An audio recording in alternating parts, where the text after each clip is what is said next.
নগেন্দ্র, এসো। দেখো, তোমার বাবা মেডিকেল কলেজের মেডিসিন বিভাগের সর্বপ্রথম ফ্যাকাল্টি অফ ডিন মনোনীত হয়েছেন। আর তোমার খুড়ামশাই অন্যায়ের প্রতিবাদ করে সংস্কৃত কলেজের অধ্যক্ষ পদে ইস্তফা দিয়েছেন। প্রতিবাদ আমাদের সর্বাধিকারী পরিবারের রক্তে, নগেন্দ্র।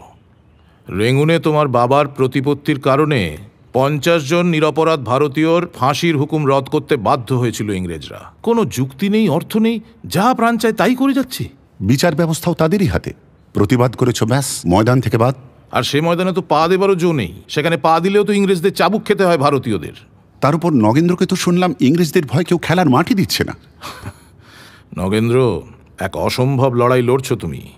যে স্পোর্টিং কালচার নিয়ে ইংরেজদের এত গর্ব, তুমি সেখানেই তাদের সমান মর্যাদা দাবি করছো।